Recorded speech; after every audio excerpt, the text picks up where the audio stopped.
Hello, good morning to all. हमारी आज की कहानी है हार की जीत। हिंदी साहित्य में एक से बढ़कर एक कहानियाँ लिखी गई हैं।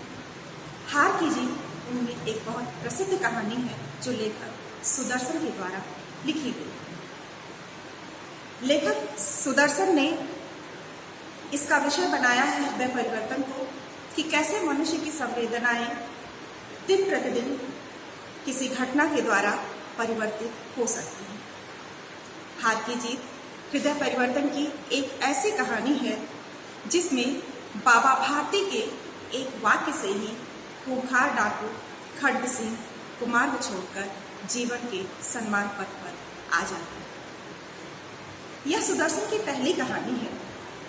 लेखक सुदर्शन हमेशा सरल और सौम्य भाषा में अपनी कहानियाँ लिखते थे, लेकिन इनका बड़ा मार्मिक असर होता था। ये हृदय को छू लेने वाली होती थी। लेखक सुदर्शन के विषय में कुछ बातें करने के बाद ही हम कहानी को स्टार्ट करेंगे। इनका वास्तविक नाम पंडित बद्रीनाथ भट्ट था।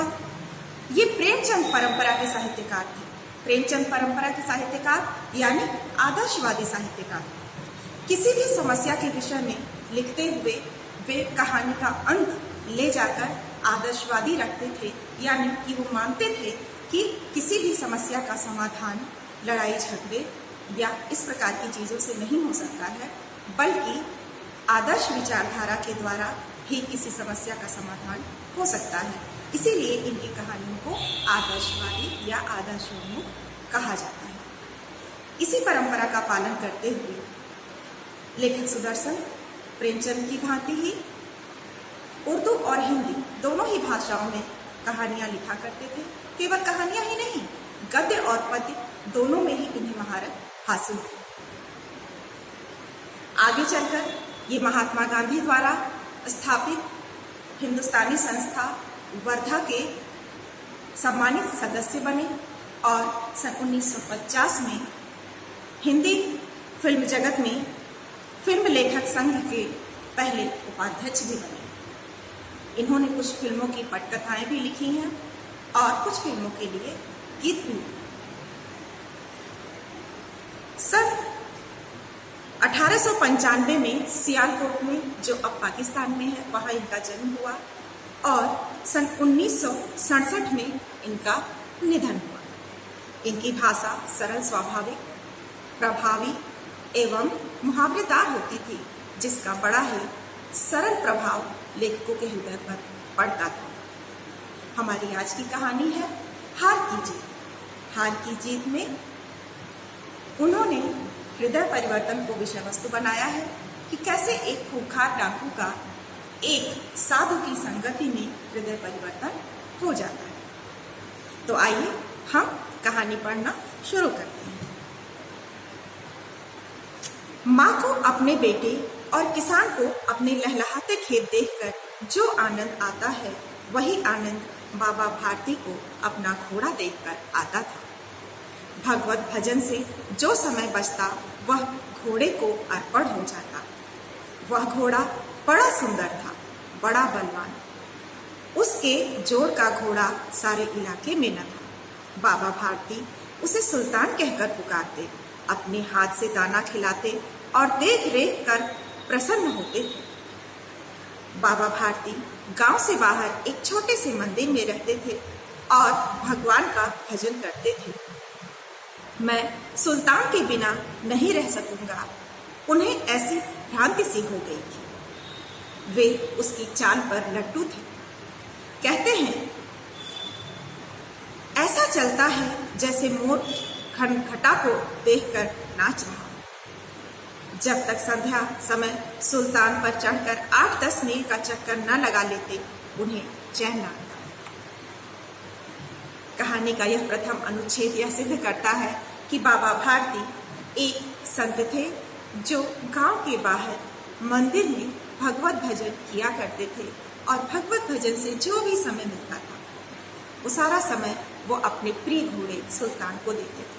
वे उसकी देख रेख करते, उसे खाना खिलाते और उस सुंदर और बलवान घोड़े को देखकर मन ही मन बड़े मुग्ध हुआ करते थे, बड़े प्रसन्न रहते थे।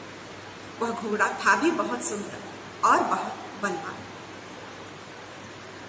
वे उसको सुल्तान नाम से पुकारते थे और उनके मन में एक भ्रांति सी हो गई थी, एक वहम सा हो गया था कि यदि सुल्तान न हो तो वो नहीं रह सकते।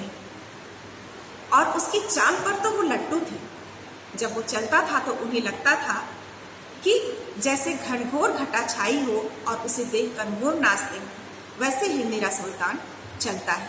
इस प्रकार की विचारधारा सुल्तान के लिए उनके मन में थी। खड्ग सिंह उस इलाके का प्रसिद्ध डाकू था। लोग उसका नाम सुनकर कांपते थे। होते होते सुल्तान की कीर्ति उसके कानों तक भी पहुंची। उसका हृदय उसे देखने के लिए अधीर हो उठा। वह एक दिन दोपहर के समय बाबा भारती के पास पहुंचा और नमस्कार करके बैठ गया। बाबा भारती ने पूछा, खड्ग सिंह क्या हाल है? खड्ग सिंह ने सिर झुकाकर उत्तर दिया, आपकी दया है, कहो इधर कैसे आए?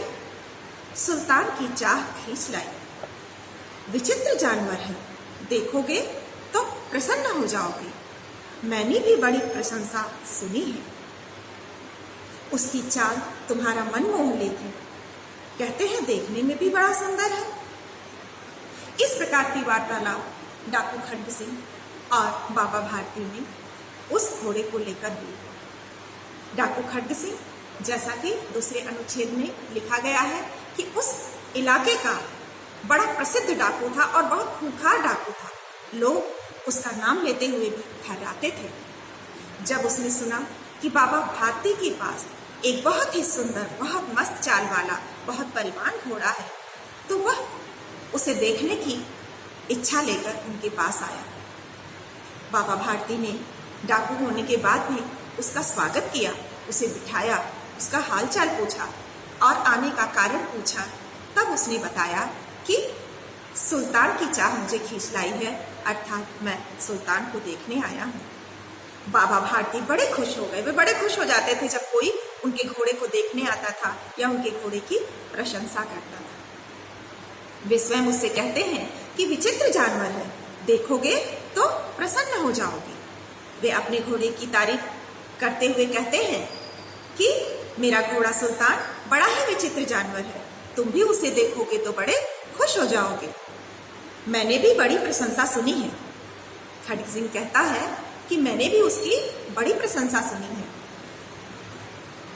तब बाबा भारती कहते हैं, उसकी चाल तुम्हारा मन मोह लेगी।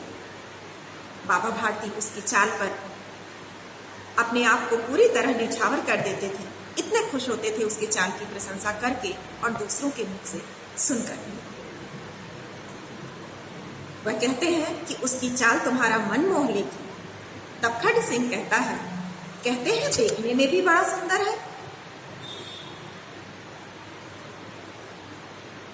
बाबा कहते हैं, क्या कहना, जो उसे एक बार देख लेता है उसके हृदय पर उसकी छवि अंकित हो जाती है।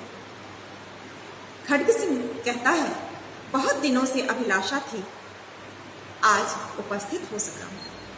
अभिलाषा थी यानी डिजायर था। बहुत दिनों से उसके मन में इच्छा थी कि वह, जब से उसने सुना था कि बाबा भारती के पास इतना सुंदर सलोना घोड़ा है, तब से उसकी इच्छा थी कि वह भी उस घोड़े को देखे।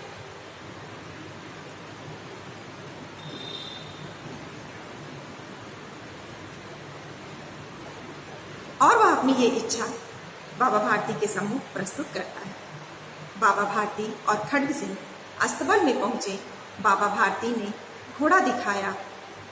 घमंड से खड्ग सिंह ने घोड़ा देखा, आश्चर्य से।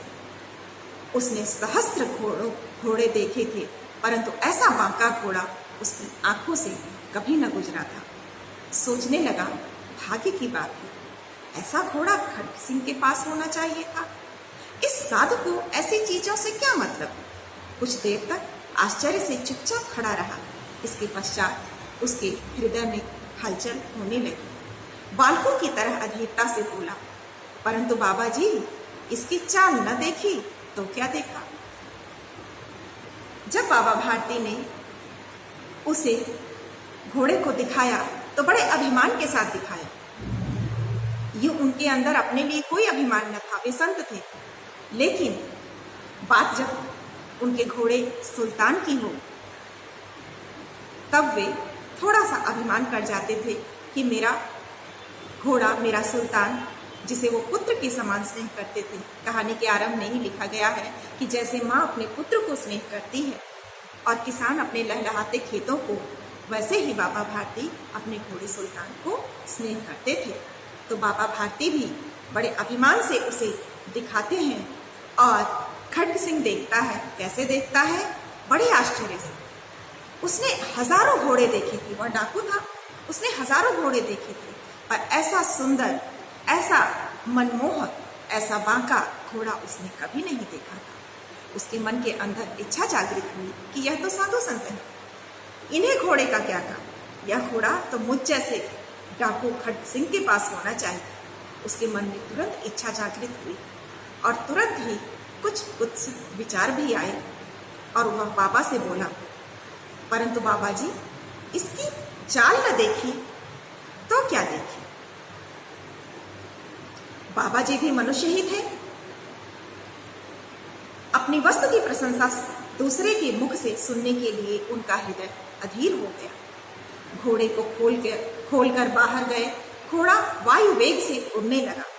उसकी चाल देखकर खड्ग सिंह के हृदय पर सांप लौट गया। वह डाकू था और जो वस्तु उसे पसंद आ जाए उस पर वह अपना अधिकार समझता था। उसके पास बाहुबल था और आदमी भी थे। जाते जाते वह बोला, बाबा जी, मैं यह घोड़ा आपके पास न रहने दूंगा। बाबा जी को बड़ा अच्छा लगा जब उसने घोड़े की तारीफ की, लेकिन अपने कुत्सित विचार को भी उसने प्रदर्शित किया जिसे बाबा समझ नहीं पाए। उसने कहा कि इस घोड़े की अगर मैं चाल ना देखूं तो क्या देखूं। बाबा ने घोड़े को खोला और घोड़ा वायु वेग से, यानी हवा की गति से, बहुत तेज गति से चलने लगा, दौड़ लगाने लगा। उसकी चाल देखकर वह और भी मोहित हो गया। उसके हृदय पर सांप लौट गया। सांप लौट जाना मुहावरे का प्रयोग है। हम आपको बता चुके हैं कि बड़ी ही सरल भाषा में और बड़ी मुहावरेदार भाषा में सुदर्शन जी अपनी बात को रखते थे। सांप लौट जाने का अर्थ है ईर्ष्या होना। उसे ईर्ष्या हुई कि इतना सुंदर और बलवान घोड़ा, इतनी सुंदर चाल वाला मनमोहक घोड़ा इस साधु के पास क्यों है, मेरे पास क्यों नहीं। और जाते जाते अपनी ईर्ष्या को और अपनी कुत्सित विचारधारा को वह बाबा भारती के सामने प्रदर्शित कर गया। उसने कहा, बाबा जी, मैं यह घोड़ा आपके पास न रहने दूंगा। इसके बाद वह चला जाता है। आगे की घटनाक्रम कैसे मोड़ लेती है, कैसे आगे घटनाक्रम में डाकू खड्ग सिंह बाबा के साथ क्या व्यवहार करता है, क्या ऐसी घटना उन दोनों के बीच होती है और कैसे खड्ग सिंह का हृदय परिवर्तन होता है, इसे हम कल अगले भाग की व्याख्या में आगे पढ़ेंगे और आपको समझाएंगे। आशा है यहाँ तक की कहानी आपको समझ में आ गई होगी। अगर आपको कोई भी दुविधा है, कोई भी संशय है, कोई भी भाग इसका नहीं समझ में आ रहा है तो आप मुझसे संपर्क कर सकते हैं। तब तक के लिए प्रतीक्षा करें।